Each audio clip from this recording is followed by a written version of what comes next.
부동산 브리핑입니다. 서울 마지막 달동네로 불리는 백사마을이 최고 35층 3,178세대 주거단지로 거듭날 전망입니다. 재개발 정비 계획에 따르면 이 일대에는 지하 4층에서 지상 35층, 26개 동 자연 친화형 공동주택단지가 조성될 예정입니다. 서울 세운 4구역 개발과 관련해 특혜 논란이 제기된 시행사 한호건설이 해당 구역에 보유한 토지 전체를 서울주택도시개발공사에 매각하기로 했습니다. 종묘와 가까운 세운 4구역 개발에 앞서 세계 유산 영향평가를 받아야 한다는 지적이 제기된 데다 개발 이익 특혜 논란까지 일자 토지를 되팔기로 한 것으로 보입니다.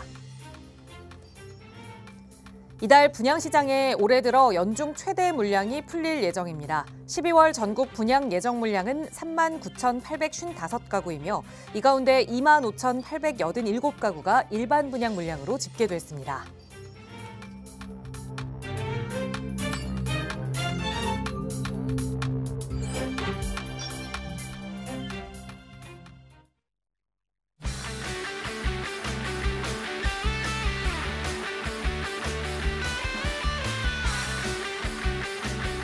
여러분 안녕하십니까? 부동산 고민 무엇이든 물어보세요. 진행의 김진주입니다. 자산 50억 이상 가진 자수성가한 분들을 생활 패턴을 좀 조사해봤더니 비슷하게 공통된 점이 조금 있었다고 합니다. 바로 푹 잔다는 건데요. 밤에 잠자는 시간은 11시 30분을 넘지 않고 그러니까 12시가 되기 전에 잠자리에 들고 일어나는 시간은 7시 이전이네요. 그래서 한 7시간 30분 정도를 푹 잔다고 합니다. 그리고 이 자산가들의 60%는 아침 식사를 한다고 하고요. 또 독서량을 살펴봤더니 1년에 최소 10권 정도의 책은 읽는다고 하네요. 사실 이렇게 쭉 들어보면 잘 자고 아침밥 건강식으로 챙겨 먹고 책 읽는 것 꼭 부자가 되기 위해서가 아니더라도 우리 건강을 위해서라도 하면 좋은 습관인 것 같아요. 꼭 돈이 많아야만 부자는 아니니까요. 마음 부자, 건강 부자가 되기 위해서 오늘부터 실천해 보시는 것도 좋겠죠. 자, 부동산 고민은 저희와 함께 이야기 나누세요. 나가고 있는 무료 상담 전화 02-2638-3973번 그리고 유료 100원의 상담 문자 샵 3989번으로 오늘도 함께 하겠습니다. 자, 그럼 오늘도 부자 되는 여러분의 부동산 고민 속으로 지금 바로 출발합니다.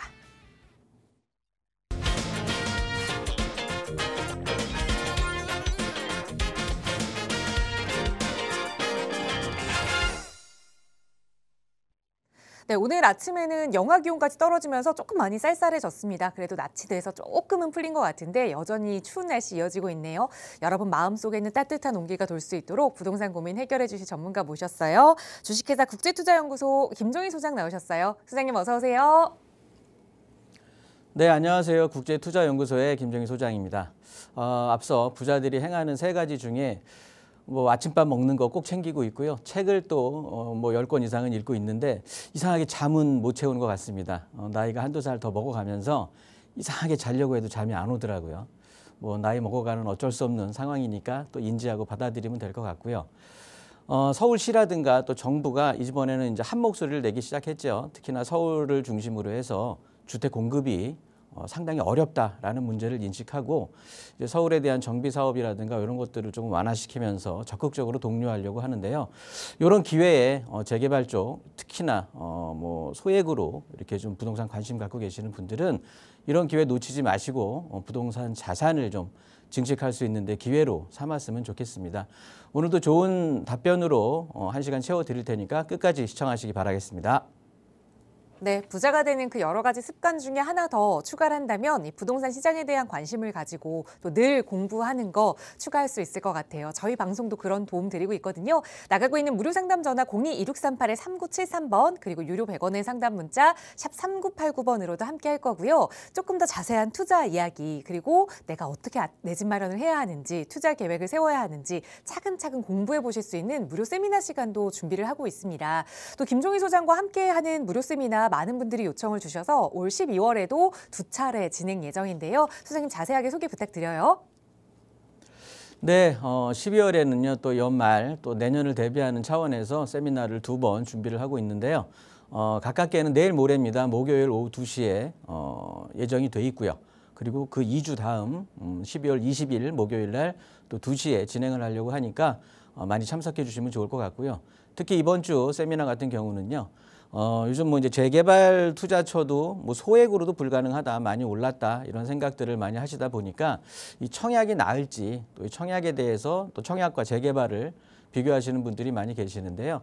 일단 청약과 재개발에 대한 게 어떤 게 나은지 지금 시점에서 그리고 개개인의 상황이 다를 텐데 그 어떻게 보면은 전체적으로 청약에 대한 좀 정리도 해드리고 또 재개발에 대한 투자처 특히나 이번 주 같은 경우는 속된 말로 대박 투자처 아직도 많이 모르시는 오른쪽에 저평가되어 있는 곳을 좀 소개시켜 드리려고 합니다.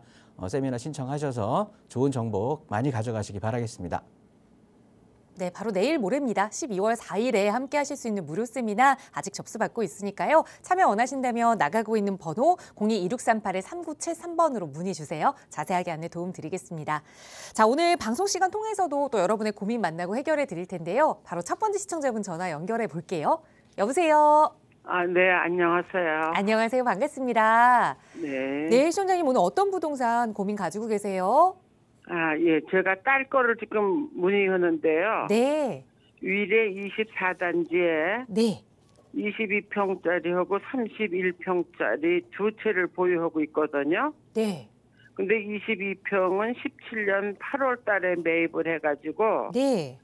18년 4월에 임대사업자를 냈는데 26년 4월이면은 그 임사자가 만기가 돼요. 네.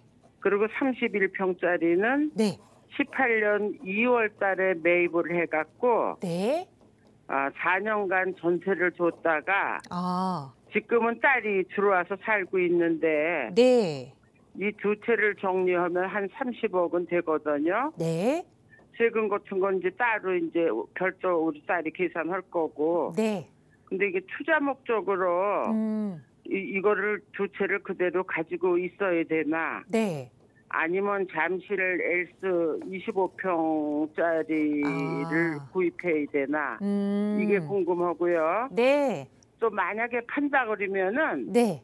어느 순서대로 매도를 해야 되나? 좀 재산을 누리기 싶은 마음이 커요, 우리 딸이. 네. 알겠습니다. 우선 우리 자녀분이 시간이 안 되셨나 봐요. 어머님께서 대신 네, 말씀 주셨는데 네. 송파 위례 24단지에 그러니까 평형만 다르게 두 채를 보유하고 계시고 하나는 임대사업자로 그리고 하나는 실제 거주하시는 상황인데 이걸 그대로 끌고 가느냐 아니면 어떻게 세금적인 혜택을 잘 받고 매도해서 잠실 엘스 25평 똘똘한 한 채로 뭉쳐서 거주를 하느냐 한번 하나하나 풀어가 볼게요. 소장님과 인사 나눠보세요. 네. 안녕하세요. 네, 안녕하세요. 네, 반갑습니다. 네. 제가 부지런히 적기는 했는데 일단 자녀 소유분이라고 했고요. 네, 맞아요. 부동산을 상담하시는 건데 투자 목적이라고 해주셨고 위례 24단지라고 하셨고 네. 요게 언제 매수하셨다고요? 그러니까 22평짜리는 네. 2017년 8월에. 네. 8월에 매수하셨다는 거죠? 네네. 그리고 또 하나 아파트를 말씀해 주셨는데 31평짜리는 네. 2018년 2월에 매입을 했어요. 네. 그래서 요 작은 거 22평짜리를 주택임대사업자 등록을 한 건가요? 네네, 맞아요. 주임사 등록. 그래서 궁금한 건 얘네들을 다 정리하고 잠실의 엘스 네, 한 25평짜리밖에 안 되겠더라고요. 네, 잠실 엘스 25평을 갈아타는 것. 네네. 25평 갈아타는 게 어떤가? 네네. 이게 궁금하신 거네요. 네, 맞아요. 아니면 그냥 두 채를 조금 더 보유하고 있나? 네, 좋습니다. 요 근래 뉴스 뭐 이렇게 좀 보시면 그 서울 주택 가격이 많이 올랐잖아요. 네. 특히나 양극화가 심하게 벌어졌거든요. 네. 그러니까 좋은 데는 더 좋아지고 안 좋은 데는 덜 오르고 그러다 보니까 이게 확 갭이 많이 벌어졌는데 그러다 보니까 우리가 이제 입지가 안 좋은 곳 우리가 흔히 말하는 하위 20%대 아파트 가격이요. 네. 상위 20%대 아파트 가격 이렇게 비교를 좀 해봤거든요. 네. 그랬더니 안 좋은 곳 하위 입지에 있는 아파트들 7채 가격이 상위 20%에 있는 아파트 한 채 가격하고 똑같답니다. 네. 그러니까 상위 지역에 한 채 갖고 있으면 안 좋은 네. 지역에 7채 갖고 있는 거랑 똑같은 거야, 가격이. 네. 근데 오르는 것도 당연히 상위 한 채가 더 많이 올라줘야 하위에 있는 아파트들도 오르겠죠. 네네. 그래서 지금 고민을 하시는 건 위례에 있는 24단지에 뭐 22평이니 뭐 12단지에 뭐 몇 평이니 또 31평이니 이런 게 중요한 게 아니고요. 네. 일단 시청자님이 행하려고 하는 게 나는 지금 위례에 집을 갖고 있어. 위례에 집을 갖고 있는데 얘네들이 뭐 2채도 있을 수 있고 1채도 있을 수 있고 3채도 있을 수 있고 뭐 이런데 요거를 얘네들보다 더 좋은 상위 입지라고 하는 잠실로 갈아타고 싶어. 네. 요렇게 생각을 한다고 하면 그냥 갈아타셔야 되는 거예요. 네. 무슨 소리냐면 이렇게 생각하시면 어떨까 싶어. 우리가 금 하나 갖고 있는 거랑 은 여러 개 갖고 있는 거랑 보관적인 측면도 금 하나, 그냥 얘는 하나니까 하나 그냥 내가 주머니에 넣어서 감출 수도 있고 막 그러는 거고 은 여러 개 있어 봐야 떼구룩떼구룩 소리나 나면서 관리하기도 힘들고 남이 또 내 거 갖고 있는 거 알면 훔쳐가려고 노력이나 하고 이러다 보니까 보관상에 용이한 것도 금 하나 갖고 있는 게 나은 거거든요. 네네. 그러니까 위례에 있는 이 아파트들이 좋고 나쁘고를 떠나서 위례에 있는 것보다는 잠실로 옮기는 게 나아. 왜 그러냐면 어차피 위례에 있는 아파트가 가격이 상승을 하려면 송파가 올라줘야 돼요. 아, 그렇죠. 네, 위례시는 송파구 따라서 가는 건데 송파구의 대장이 어디야? 잠실이거든요. 네네. 그러니까 잠실이 쭉쭉쭉 올라가 줘야 송파 나머지 부분들, 뭐 가락동이니, 뭐 석촌동이니, 뭐 이런 송파 나머지 그러니까 잠실 이외의 지역들의 아파트 가격이 쭉쭉 올라가 주고 그래야 비로소 위례에 있는 아파트 가격들이 올라갈 수가 있는 거거든요. 네. 그러니까 잠실 최고 대장이 잠실에 있는, 그러니까 송파 최고 대장이 잠실인데 잠실에 뭐 요즘이야 잠실 주공 5단지가 워낙에 뜨고 있는 거고 그다음에 미성크로바 재건축한 게 뭡니까? 저기 잠실 르엘이라든가 또 레미안 아이파크 저 진주 아파트 재건축한 거 요런 것들이 뭐 지금 신축으로 이제 바뀌는 상황이니까 그렇다고 하는 거지. 불과 얼마 전까지만 해도 잠실의 대장이 엘스였단 말이에요. 엘리트레라고 해서 엘스, 리센츠, 뭐 트리지움, 레이크 팰리스 이렇게 쪼르르 있잖아요. 네네. 그 중에 엘스야. 근데 엘스는 그 바로 옆에 잠실 종합운동장부터 삼성역까지 쭉 연결해갖고 시청자님이 지금까지 살아온 인생 중에 겪어보지 못할 만큼의 변화를 올 곳이란 말이에요. 네. 엄청 좋아질 거예요. 네. 그러면 엘스가 충분히 그 영향력을 충분히 받을 수 있는 것이 또 잠실 일대의 아파트들이란 말이에요. 네네. 그러면 당연히 지금 또 내년에 되면은 뭐 양도세 중과가 유예됐던 것들도 또 내년 5월 9일이면 이제 끝나게 되는 거고. 네네. 그러면서 또 뭐 보유세를 또 어떻게 잡아 흔든다 어쩐다 이런 얘기들도 나오고 있으니까 네. 그런 걱정거리를 괜히 갖고 가지 말자 이 소리예요. 네. 그냥 한 채 있는 게 오히려 더 편하기도 하지만 나중에 오름폭을 비교한다고 해도 이 2채, 3채 오르는 것들 세금 제하고 뭐하고 하면 엘스 하나 쭉 오르는 게 훨씬 나은 거예요. 네. 그리고 얘 한 채로 딱 정리해놓고 비과세 실현하면서 쭉 올라간다고 하면 뭐 주변 상황이 어떻게 바뀌든지 간에 우리는 상관없이 따님은 좋은 부동산 관리를 할 수 있는 거거든요. 네네. 그러니까 저는 매도하고 엘스 갈아타는 거 대찬성.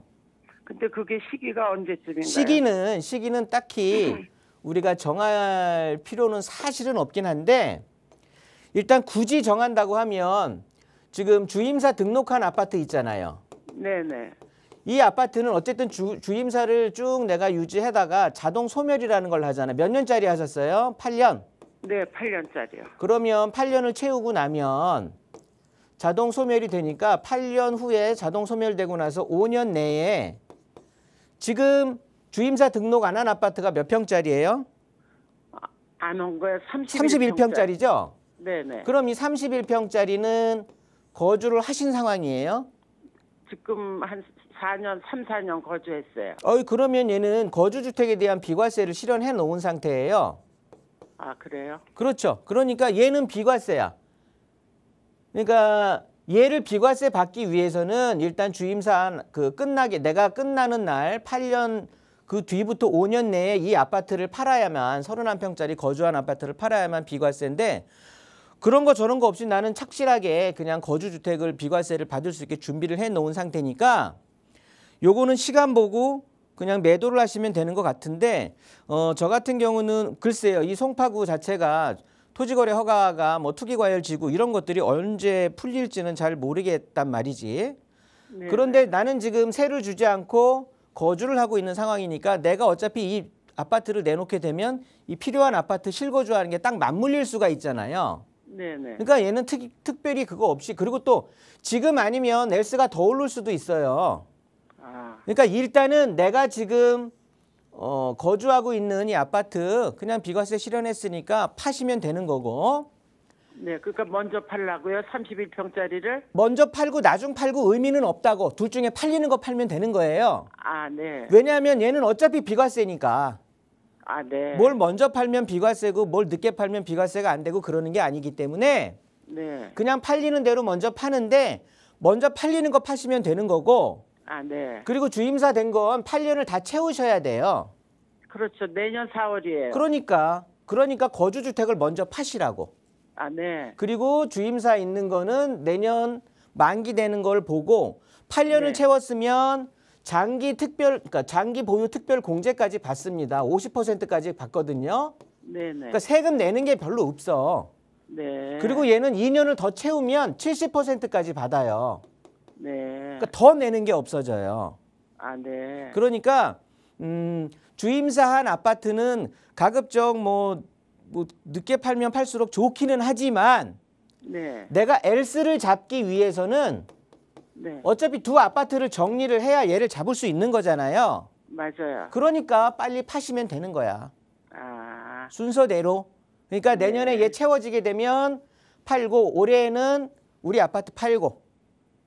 아, 그러면요. 네. 31평짜리는 비과세로 되고 네. 또 22평짜리는 세금을 크게 안 내요? 네, 장기 보유 특별 공제를 받아요. 50%를 깎아줘. 아, 네. 그러니까 괜찮은 거야. 자녀분이 똑똑하게 그 시절에는 지금은 주택임대 사업자 혜택이 많이 없어졌다고 하지만 네. 많이 있을 때 하신 거예요.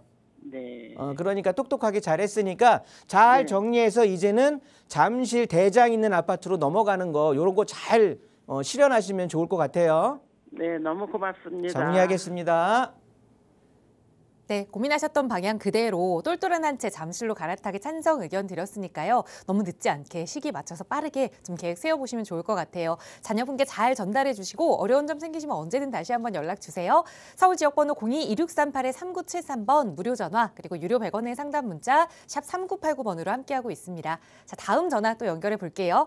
여보세요. 예, 안녕하세요. 여보세요? 네, 반갑습니다. 예. 네, 선생님 오늘 어떤 고민 이야기 나눠볼까요? 예, 영인시 기흥구에 영통 빌리지가 있는데요. 네. 그걸 재개발 보고 계속 보유를 해야 될지 내년쯤에 매매를 해야 될지 하고 그게 일종에 속하는 것 같은데 네. 그게 재개발하면 고도 제한에 걸리는 건지 일종을 좀 상향해 줄 수 있나 그런 게 궁금해가지고요.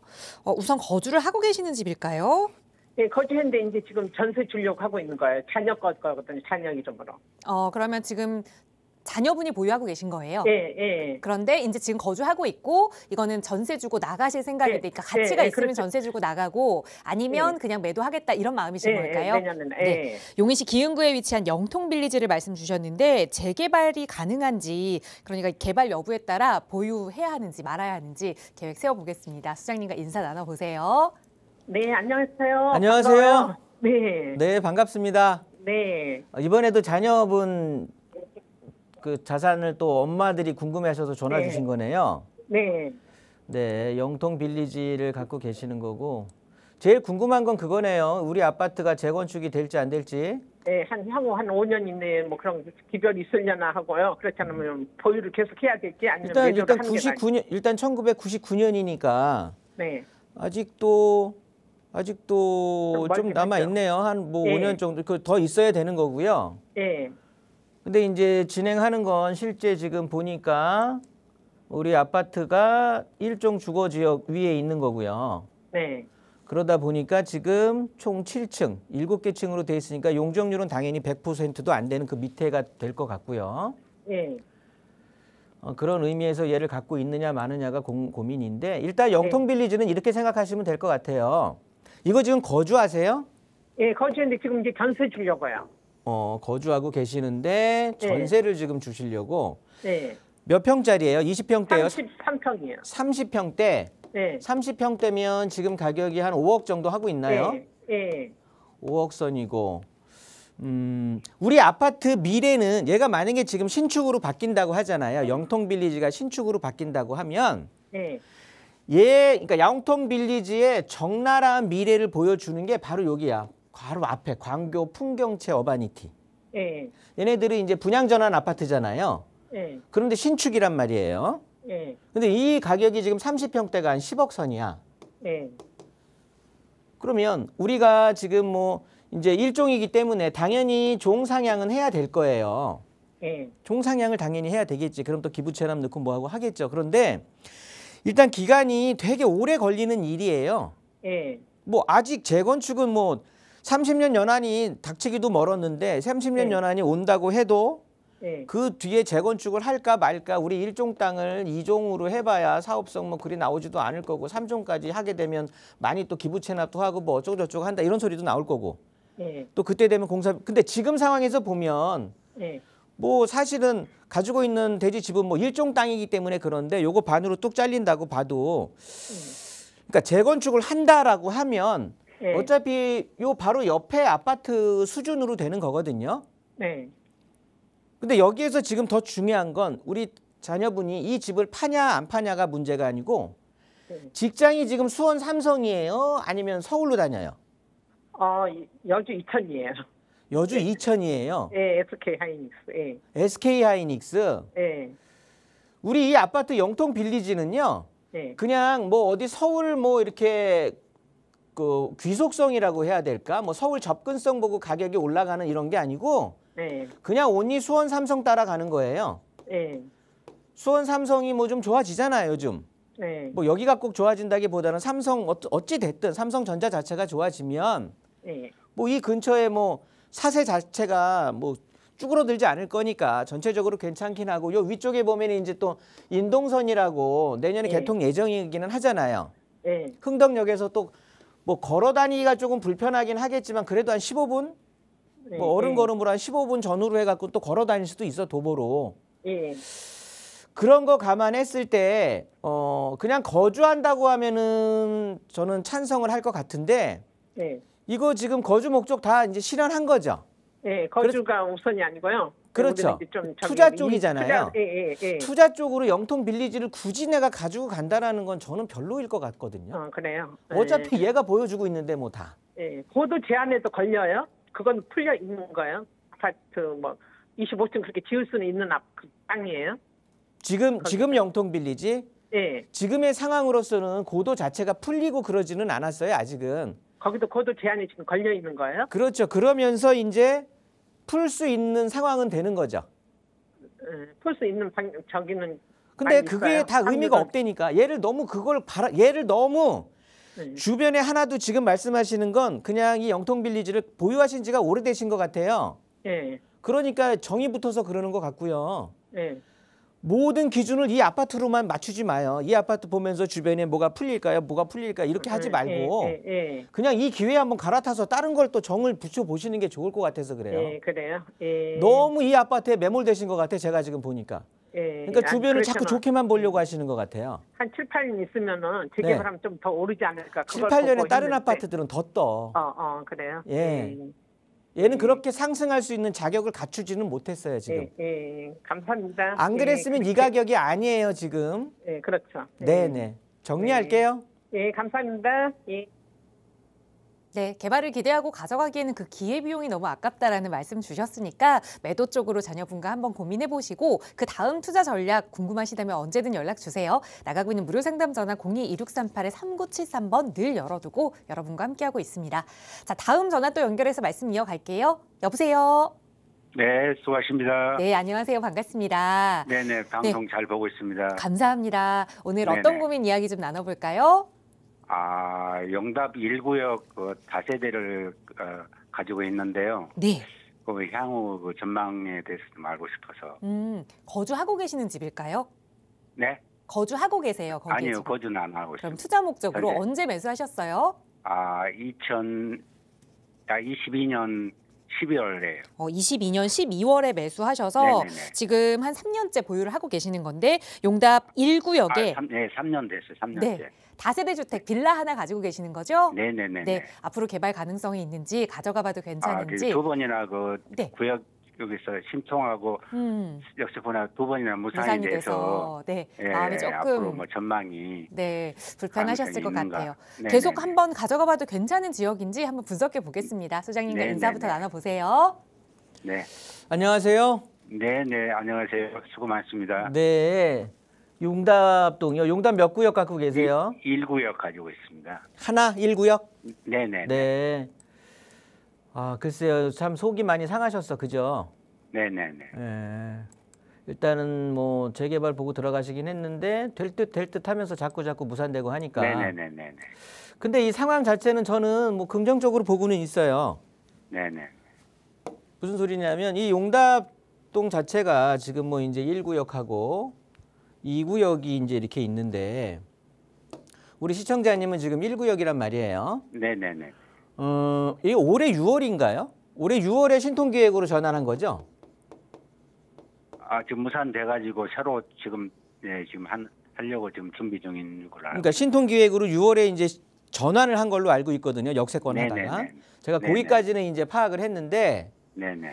그거조차도 무산이 되지는 않았을 거예요. 지금 신통기획으로 하려고 하는 걸로 알고 있는데 준비를. 네네네. 준비 중인 걸로 알고. 네. 그렇다고 어쨌든 미래 자체는 전망 자체는 용답동이 글쎄요. 나쁠 수가 없기는 해요. 네네. 왜냐하면 지금 시청자님은 이거 얼마에 매수하셨던 거예요? 뭐 4억 정도에. 4억 정도에. 네네네. 그러면 좀 더 가지고 계셔도 될 것 같기는 한데 네네.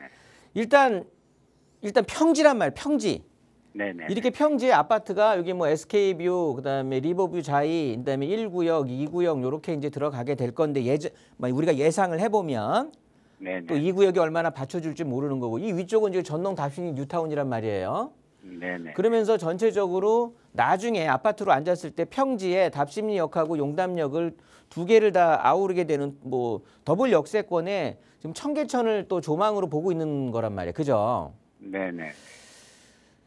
참 입지도 괜찮은데 요게 사업으로 빨리 진행이 되긴 돼야 되는데 요게 좀 잘 안 돼서 그게 속상한 상황인 건데 네네네. 일단 뭐 우리가 군부를 좀 그러니까 뭐라고 합니까? 뭐 바람이 잦으면 뭐 그리고 또 뭐 방귀가 잦으면 또 이런 얘기도 있잖아요. 뜸이 길면 뭐 밥이 되고 이런 것처럼 사실 이 주민들의 의지는 굉장히 좀 높다고 보여져요. 네네. 그러면서 여기에 대한 입지가 워낙 괜찮다 보니까 저는 글쎄요 이번에는 좀 성공하지 않을까. 그래서 이번 기회에 그냥 매도를 하고 다른 쪽으로 하면 어떨까 해서 지금. 뭐 그렇게 생각하신다고 하면 얘보다 나은 쪽을 가셔야지. 네네. 용답 1구역보다 나은 쪽들은 이 동대문 쪽보다 아파트 가격이 높은 곳으로 미래의 변할 지역으로 가면 좋기는 하거든요. 네네. 그렇다고 보면 이제 왕십리 쪽으로 오시든가 네네. 그렇지 않으면 뭐 영등포구 신길 뉴타운 쪽이나 아니면 최근에 많이 뜨고 있는 저 아래쪽에 송파구 잠실동 뭐 이쪽으로 네네. 좀 보면은 괜찮을 것 같기는 해요. 네네네. 근데 시청자님께서는 지금 두 번 고배를 마시게 되니까 많이 이제 뭐라고 합니까? 좀 동력이 떨어지신 것 같아요. 동력이 좀 많이 꺾이신 것 같아요. 그렇죠? 네네네. 맞습니다. 근데 입지적으로 보고 전체적으로 봤을 때 사람들의 관심이 또 가치를 판단해 주는 거니까 네. 저는 그래도 올해는 좀 지켜보는 게 어떨까 싶은데요. 네네. 한 내년 상반기까지 한번 좀 보세요. 예. 그래서 그 다음에 이제 다음 행위를 하시는 게 낫지. 사실 22년에 매수를 하셨기 때문에 네네. 그 가치가 이렇게 막 쉽게 그러니까 계속 바람 잘 날은 없을 거예요. 그 소리가 뭐냐면 네네. 그러니까 계속 개발을 하려고 하는 움직임들은 계속 있을 수밖에 없는 곳이라고. 네네. 또 주변이 계속해서 구역이 지정이 돼가면서 뭐 이렇게 된다라고 하면 여기도 당연히 이렇게 밀릴 수밖에 없는 상황인 거고. 네네. 그 개발의 바람 자체가. 예, 이번에도 안 되시면 또 매매가가 좀 금액이 떨어질 것 같아서. 아, 이번 네. 기획에, 왜 안 된다는 생각을 매도하고 하셔? 다른 어떤 데로 정보를 가는 들으신 게 게 있어요? 네? 왜 안 된다고만 생각을 하셔? 정보를 들으신 게 있냐고. 아니요. 그렇지는 않고 약간. 네. 제가 봤을 때는요. 만약에 안 된다고 해도 또 한 번 할 것 같은데. 그렇습니까? 네. 예. 그러니까 좀 갈아타기 뭐 만약에 내가 갈아타고 싶다 그러면 이번 기회를 정리를 한다라고 하면 네네. 저는 다음번에는 그냥 이번 기회 정리가 되면 잠실로 갈아타시는 게 좋을 것 같고요. 네네. 그렇지 않으면 조금 더 갖고 계시는 게 좋을 것 같고. 네네. 그거를 제 네. 개인적인 의견을 물어보시면 저는 좀 갖고 있는 게 좋을 것 같기는 해요. 네네. 어차피 지금이 재개발 바람이니까 네. 요거에 순탄하게 잘 편승만 하면 좋을 것 같은데 이쪽에 계시는 분들의 이제 여기가 뭐 용답동이고 상가시장 뭐 이런 것들이 좀 있어서 그렇긴 하거든요. 네네. 여기가 무슨 뭐 지구 단위로 해갖고 막 광역 중심 개발 내지는 뭐 지역 중심 개발 요런 쪽이 아니기 때문에 좀 힘들 수는 있겠지만 네. 그래도 주민들이 계속해서 원해가고 하면 뭐 역세권에서 신통기획으로 왔다 또 아니면 복합개발이니 모아타운 이런 것들이 또 사업이 있으니까 네네. 그래도 계속 그 관심이 떨어지지는 않을 곳이라고 용답동이. 네네. 그러니까 조금 더 가져가 보세요. 네네네. 정리하도록 하겠습니다. 네네, 알겠습니다. 네, 감사합니다. 네, 재개발이라는 게 사실 한 번에 진행되는 경우는 흔하지 않잖아요. 또 여러 번 고배를 마시다 보면 좀 마음이 또 흔들릴 때가 있는 것 같아요. 그래도 또 3~4번 이야기도 있으니까 한 번 정도는 더 기다려보시고 그때에도 고민되신다면 언제든 연락 주세요. 저희 나가고 있는 무료 상담 전화 02-2638-3973번, 유료 100원의 상담 문자 샵 3989번 늘 열어두고 여러분의 참여 기다리고 있습니다. 자, 이번에는 시장의 이슈들 좀 살펴보는 시간을 좀 마련했는데요. 부동산 시장에 이렇게 하늘 높은지 모르고 치솟는 아파트 가격. 그 문제의 근본에는 바로 이 부동산 공급이 없기 때문이다라는 이야기들 많은 전문가들이 지적하는데 사실 이 공급 부족 문제가 쉽게 해결되지 않고 있습니다. 그러다 보니 어떤 문제점이 나타나고 있는지 그 이야기를 좀 나눠보고자 해요. 소장님 전해주세요. 네, 뭐 제목은 좀 거창한 것 같은데요. 일단은 주택 공급이 사실은 지금 정부와 서울시가 지자체가 한꺼번에 지금 우리가 주택 공급에 대한 관심을 갖고 있고 하는 것들이 서울시, 그러니까 우리 대한민국의 부동산을 끌고 가는 건 어찌 됐든 누가 뭐래도 서울이란 말이에요. 근데 서울시장이 사실은 서울의 부동산 시장 자체가 주택 공급이 너무 쉽지는 않아. 그래서 뭐 어쨌든 정부에서까지 저 957 공급 대책을 얘기를 했는데. 제가 보기엔 조금 아니다 싶은 것들이 이게 좀 삐끗하다 이렇게 느껴지는 것들이요. 일단 공급 대책하면서 용적률을 완화를 한다고 했단 말이에요. 그러면서 전체적으로 좀 용적률 높여서 전체적인 사업성 자체를 좀 높여서 좀 더 속도감 있게 이 재개발 사업들을 진행을 하려고 했는데 웬걸 바로 거즘 한 달 뒤에 보니까 서울 전역을 규제 지역으로 묶었네. 무슨 소리냐?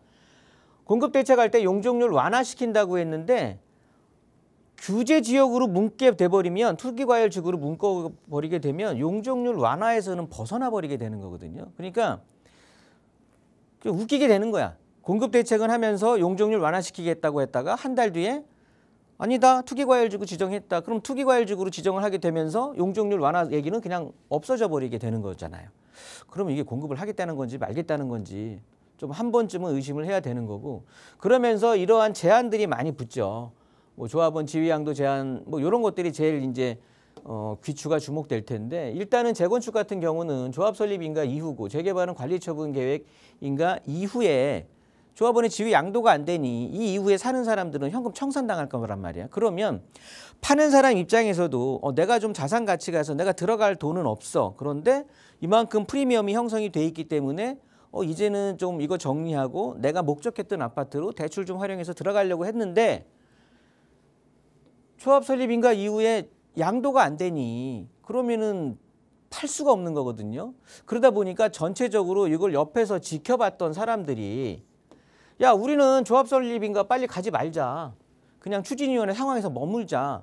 뭐 어쨌든 바람이야 어차피 멈추는 거고 이 또한 지나가리다 할 텐데 당연히 재개발도 관리 처분 인가 계획까지 가지 마. 일단 사업식 인가 나는 거 보고서 여기서 좀 지켜봐. 이렇게 하면서 계속 사업을 딜레이 시킬 수 있단 말이에요. 그럼 서울에서는 뭐 입주까지 지금 뭐 10년으로 단축하느니 8년으로 단축하느니 이런 상황에서 사업 진행을 안 할 건데 그러면 이게 말이 앞뒤가 안 맞는 거란 말이죠. 근데 서울시는 지금 주택 공급 부족 때문에 집값이 천정부지로 뛰고 있는 상황에서 그러면 이건 서민이고 있는 자고 다 통틀어서 이거는 어셉트를 못 한다라는 거죠. 서울 시민 자체, 뭐 대한민국 국민 자체가 약간은 좀 안 좋게 생각할 수밖에 없는 거고 거기에 또 재당첨 제한 뭐 이런 것들 대출 규제 이런 어떻게 보면은 규제들이 정비 사업을 옥죄일 수밖에 없지 않느냐. 일단 서울은 누가 뭐래도 도시개발 사업 이제 빈 땅 없어졌기 때문에 서울시 같은 경우는 어찌 됐든 지금 정비 사업을 통해서만 주택을 공급할 수 있는데 이 정비 사업 자체를 지금 굉장히 힘들게 하는 상황인 거니까 그렇다고 보면 저런 어떤 제한들로 인해서 사업 지연 가능성은 뭐 불을 보듯 뻔하는 거고요. 대출 규제로 인해서 뭐 자금 조달 리스크가 더 높아진단 말이지. 그러면 지금 상황이 안 돼. 내 돈 가지고 집 사는 사람이 몇 명이나 됩니까? 제가 보기엔 거의 없습니다. 요 근래에는. 뭐 부모 찬스라도 허다못해 쓰게 되는 건데 그것도 자금 출처 다 밝히고 그러다 보니까 공급 확대를 하겠다라는 목표와 이건 뭐 상충될 수밖에 없는 그렇다. 그러면 참 문제가 되는 건데 요거는 잠깐 그냥 우리가 지위양도 예외 조항을 하는데 이거 다른 것들은 큰 의미가 없을 것 같고요. 요 두 가지 정도만 좀 내가 살 곳들이 그래도 지금 이런 지역에서 사시고 싶어 하시는 분들이 계실 거거든요. 일단 조합 설립 인가 이후에 재건축은 재개발은 관리 처분 인가 이후라도 1주택자가 10년 이상 소유하고 5년 이상 거주한 주택은 괜찮으니까 이런 것들은 공략해 보셔도 되는 거고요. 그다음에 조합 설립 인가되고 나서 3년 내에 사업 시행 인가를 신청을 못했어. 어떤 이유에서. 그런 것들은 또 다시 매수를 하신다고 해도 사업은 어차피 진행될 거니까. 그렇게 해서 기회를 한번 보시면 좋을 것 같고 333이라고 해서요. 조합 설립 인가 후 3년 내 사업 시행 인가 미신청. 사업 시행 인가 후 3년 내 착공이 안 됐을 경우. 그다음에 착공 후 3년 내 준공이 미완료됐을 경우 이렇게 333 외우셔서 이런 물건들은 괜찮다. 그러니까 이런 것들은 지금 공략해도 된다라는 차원에서 좀 기억해 주셨으면 좋을 것 같고요. 자 그러면서 주택을 공급을 한다라고 얘기했는데 또 한 가지 제가 좀 의심되는 상황이 이게 지금 17,000가구를 착공한다고 목표했는데 지금 올해 보니까 29%뿐이 안 됐어. 목표량에. 그럼 뭐 그 전에 있는 것들은 어땠을까? 24년 작년을 한번 보니까요. 한 해 동안 총 5만 한 3천 가구를 착공을 한다고 했거든요. 1년 동안에. 그런데 1년 동안에 한 게 사실은 얼마 안 돼. 83% 정도의 그래도 올해보다는 낫지. 올해는 29%인데 83%의 착공 실적을 하기는 했는데 문제는 뭐냐면 왜 이 서류만 착공했다라고 하는 거냐면 1월부터 다 놓치고 12월 20일부터 31일 사이에 거진 몇 개입니까? 4만 1,550가구를 착공을 한 거예요. 그러니까 내동 놀다가 우리가 왜 여름방학 숙제할 때 방학 숙제할 때 팽팽 놀다가 밀린 일기 쓸 때 그런 기억들 있으시죠 다들? 나중에 계약날 며칠 남기고 하는 것처럼 이게 어떤 효과가 있겠습니까? 그냥 그러다 보니까 실제 서울에 주택 공급하는 건 이거야말로 하늘의 별 따기처럼 어렵구나. 그렇게 되면서 실제 또 입주 예정, 뭐 착공은 둘째치고 입주가 사실은 공급하는 효과가 나는 거니까 보니까 뭐 인천 예외로 둔다고 해도요. 서울만 본다고 해도 서울 같은 경우가 올해는 진짜 꾸역꾸역 맞춰진 거예요. 서울이 한 46,000가구가 항상 필요한데 46,767세대가 입주를 한 거야. 그럼 올해는 맞춰지는데 내년은 어떠냐? 28,000세대. 내후년은 어떠냐? 갑자기 10,000단위 이하로 돼서 8,800세대가 지금 입주 물량 예정인 양이거든요. 이거 어떻게 할 거냐고요. 이거 2년 뒤에. 정말 힘들어지는 겁니다. 이러다 보니까 정부와 서울시가 그러니까 모두 다 한 목소리를 낼 수밖에 없는 거고요. 제가 지난주에 얼핏 말씀드렸죠. 우리나라 최고의 금융 전문가들 13명이 모여서 회의를 했다고. 금리 뭐 이런 거 어떻게 될까? 너 의견 얘기해봐 했는데 대다수가 미국은 그냥 올해 12월 그리고 내년 초에 무조건 금리 인하한다. 그거에 따라서 우리나라도 우리 대한민국도 내년 상반기에 금리 인하할 거다라는 게 대부분의 의견 일치였거든요. 그러면 금리가 인하한다는 소리는요, 여러분. 지금까지 봤을 때 금리가 떨어져? 그러면 주택 가격은 올라왔습니다. 금리가 올라가 주택 가격은 떨어졌습니다. 이게 몇십 년 동안에 그냥 이렇게 됐던 거예요. 그래서 반비례가 정확하게 이루어졌는데 최근에 어떤 일이 일어났어요? 금리가 떨어지지 않고 오히려 올랐는데 주택 가격은 그냥 올라온 상황에서도 폭등을 해버렸습니다. 그러다 보니까 다시 금리 인하 기대감이 생기는 거잖아요. 그럼 금리가 인하하면 어떻게 되겠습니까? 집값이 더 오르길 수밖에 없겠죠. 그러니까 공급에 대한 걸 이제는 이건 뭐 지자체 정치 색이 같지 않아도 이제는 한 목소리를 낼 수밖에 없는 거고요. 그러다 보니까 서울시는 지금 계속해서 주택을 공급한다라는 차원으로 계속해서 해왔는데 정부도 그래서 드디어 이제 11월 19일 날 재건축 재개발 활성화를 이제 정부 차원에서도 할 수밖에 없는 거야, 서울시에다가. 그러니까 이만큼 많이 이제 왔다 이거죠. 그러면서 권역별로 해서 워크숍 설명회를 이제는 지자체가 하는 거야. 정부 방침이란 말이죠.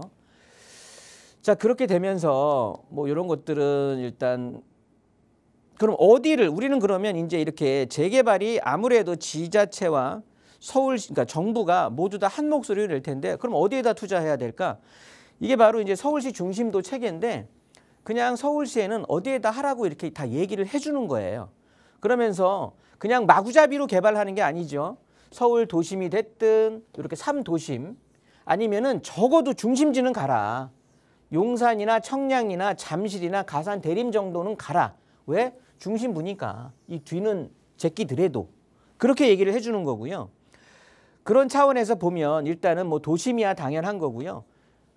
예를 살짝 들어보면 저평가되어 있는 곳들을 한번 좀 보신다고 하면 자 보시면 용산 같은 경우 그 앞에서 보셨듯이 저렇게 중심지의 한 곳이거든요. 광역 중심지라고 빨간색으로 표시된. 그럼 용산을 본다라고 하면 용산역 앞으로 해서요.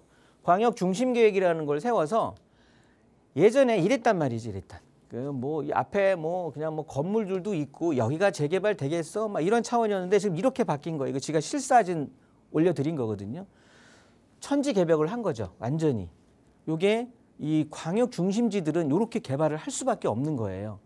다음 거 보면 청량리 있잖아요. 청량리. 청량리역 앞에도 여기도 또 광역 중심 계획으로 해서 주거환경 개선을 했단 말이죠. 청량리야말로 앞에 진짜 무슨 상가 시장들 건물 백화점들 해서 병원부터 해갖고 여기는 죽어도 안 된다. 그리고 앞에 노점상들 나와서 데모하고 막 이랬었단 말이에요. 근데 이렇게 바뀐 거야, 이렇게. 자, 그러면 우리는 어디를 공략을 해야 되겠어? 그래서 제가 추천드리는 곳들은 또 몇 군데가 있고 한데요. 일단은 서울 8월 달에 서울시에서 주택 건설 분야 철폐 뭐 하면서 무슨 소리냐? 여기를 이제 관심 있게 봐야 되는데요. 높이 규제 철폐하면서 사업 가능 구역을 확장을 시켰단 말이죠. 그것이 어디냐면 잠실하고 강남 도심을 추가한 거야, 8월에. 그러면 강남은 어차피 도심이기 때문에 예외로 둔다고 하지만 잠실은 아까 우리가 봤던 천지개벽한 어디 용산이나 청량리처럼 광역 중심 지역이란 말이에요. 그럼 잠실에 대해서 보시게 돼야지. 그래서 잠실은 뭐 서울 도시기본계획상에서 앞으로는 서울 최고의 여기에 265조가 떠다닌다고 하니까 생각해 보세요. 돈이 여기가 일자리가 생기면서 265조가 떠다니는 거야. 그러면 여기에서 밥도 먹고 뭐 일도 하고 하지만 그것들을 상대할 수 있는 또 식당이 됐든 술집이 됐든 뭐가 됐든 계속해서 활성화가 되겠죠. 그러면 여기에서 또 일하는 사람들이 주변에 집값이 올라가는 거고. 그래서 사람 몰리면 돈 몰리고요. 돈 몰리는 곳에 집값은 올라갈 수밖에 없는 거죠. 자, 그런 차원에서 보면 잠실 같은 경우는요. 여기 보면 뭐 엘스, 리센츠, 그다음에 트리지움, 레이크 팰리스, 여기가 잠실 주공 5단지가 되겠고요. 그다음에 여기가 르엘, 여기가 장미, 여기가 파크리오, 여기가 진주 아파트 한 게 레미안 아이파크. 뭐 하여튼 이런 식으로 해서 여기는 이제 아파트 지구인데 제가 말씀드리는 거는요. 여기 보시면 잠실 광역중심지구라고 해서 이렇게 상가 지역입니다. 여기는 개인이 지금 들어갈 수는 없는 상황이에요. 뭐냐면 롯데월드, 롯데타워, 무슨 뭐 홈플러스 뭐 대형 건물들도 다 바뀐 상황이야. 그런데 어디를 봐야 돼? 그러면 여기 똑같은 지금 청량리 이렇게 개발하듯이 잠실 광역중심 1지구, 2지구가 되는 건데 확장해 보면 여기입니다. 바로 흔히 말하는 우리가 그 잠전초등학교라고 말하는 그 옆쪽 요 지역이 바로 중심 광역지구란 말이에요. 그럼 여기 개발한다는 건 뭐 명약관한 사실이 될 수밖에 없다. 이렇게 이제 판단이 되는 거니까 재개발 투자 좀 녹록치 않다라고 하시는 분들은요. 또 끊고 다시 전화를 주시면 좀 좋은 정보 함께 할 수 있을 거고요. 아니면 말 나온 김에 내일 모레 또 세미나도 있으니까 참석하시면 또 좋은 정보, 더 디테일한 정보들 또 알려드릴 테니까 그런 것도 활용하시면 좋을 것 같고요. 계속해서 시간이 좀 남았으니까 계속해서 상담 이어가도록 하겠습니다. 네, 결국 그 공급에 막힌 통로를 좀 뚫기 위해서는 이 정비 사업밖에는 답이 없는데 그 정비 사업과 관련돼서 여러 가지 발표된 내용들을 따져보면 우리가 어디 투자해야 하는지 조금은 윤곽이 잡힙니다. 하지만 조금 더 자세한 투자 전략 전문가와 함께하고 싶으시다면 언제든 나가고 있는 번호로 문의 주세요. 자세하게 도움 드릴 거고요. 저희 이용하실 수 있는 유료 100원의 상담 문자 샵 3989번도 열어두고 있습니다. 문자 주신 사연들 좀 살펴볼게요. 뒷번호 2833 쓰시는 시청자분 사연인데요. 신길 뉴타운 16-1구역과 답심리동 재개발 다세대 주택 중 어디를 투자하면 좋을지 향후 전망이 궁금합니다. 라는 질문을 주셨어요. 두 지역을 좀 고민하고 계시는 상황인가 봐요. 어떻게 보세요, 소장님? 네, 저 두 지역 글쎄요. 답은 돈에 맞춰서 하시면 될 것 같습니다. 투자비 자체가 아무래도 신길동의 16-1구역이 조금 더 나오고 있고요. 그러니까 신길동 같은 경우는 16-1구역이 이제 요 지역이 되는데 여기가 이제 신길 뉴타운 안에 들어가 있는 구역이 되는 거고요. 신길 뉴타운 내에 16-1구역이라고 하면서 요게 지난주 세미나일 겁니다. 그러니까 제가 했을 때가 언제냐? 11월 20일. 올해 11월 20일 지난주 그러니까 지난주 목요일이죠. 목요일 날 영등포 구청에 이제 정식적인 그 구역계 연번 구역계가 제출이 된 상황이거든요. 그러다 보니까 이제 앞으로 사업은 어떻게 이루어질 거냐면요. 당연히 동의서를 진구할 거고요. 그다음에 접수를 하겠죠. 그러면 구에서 시로 이제 신청을 할 거고요. 그러면 뭐 구역 선정이 되는 거고요. 그러면 정비사업 계획을 또 하면서 이렇게 되면 토지거래 허가구역, 그다음에 건축 허가 제한구역으로 묶이게 되면서 이 노후도 계속 유지하게 되면서 이제 우린 기다리면 되는 거야. 기다리면 동의서 찬성해주고. 그러니까 기본 뭐 우리가 이거 할까 말까 주민들의 의지가 아니라 영등포 주거사업과에 확인하시면 되는 거니까요. 이렇게 정식 연번 구역계가 됐다. 그리고 마찬가지로 우리가 답심리 같은 경우 지금 보시면 여기는 이제 첫 토요일이죠. 11월 8일 날 요 답심리 지금 말씀하신 지역은 요 지역이 되겠고요. 여기 두산 아파트 앞쪽으로 해서 답심리역 4번 출구에서 올라가는 요 구역이 되는데요. 여기가 이제 1, 2, 3구역으로 모아타운으로 진행이 되면서 요것도 11월 8일 날 모아타운 추진을 위한 추진사업 설명회가 여기 무슨 교회 있어요. 장로교회인가? 여기에서 11월 8일 토요일 날 열렸거든요. 그럼 요것도 어떻게 되느냐? 이제 관리 계획 이제 수립 이렇게 되면서 뭐 지정이 되고 이제 사업 시행으로 가는 상황이니까 첫발 뛰어서 잘 가고 있는 상황이에요. 그래서 아까 신길 뉴타운 같은 경우는 2억 한 중반, 여기 같은 경우는 1억대 중반이니까 돈에 맞춰서 해도 어느 곳을 내도 무방하다. 이렇게 정리하도록 하겠습니다. 네, 두 지역 모두 가치는 있다. 하지만 내가 가진 자금이 어느 정도인지에 따라 다르다라는 말씀 주셨으니까 잘 살펴보시고 어려운 점 생기시면 연락 주세요. 저희 방송 끝난 이후에도 나가고 있는 번호는 계속 열어둘 거고요. 또 이번 주 목요일이죠. 12월 4일 그리고 2주 후에 18일 이렇게 두 차례 김종희 소장과 함께하는 무료 세미나도 준비되어 있습니다. 역시 세미나 안내도 나가고 있는 번호로 주시면 자세하게 도움 드리도록 할게요. 자, 오늘 저희가 준비한 시간은 여기까지입니다. 아울러 저희 프로그램은 여러분께 보다 다양한 정보 제공하기 위해 마련되고 있습니다. 해당 부동산의 가치나 매물 가격의 상승 하락을 보장하지는 않는다는 점 유의해 주시기 바랍니다. 자, 추워진 날씨 건강 관리 잘 하시고요. 저희는 내일 다시 인사드릴게요. 고맙습니다.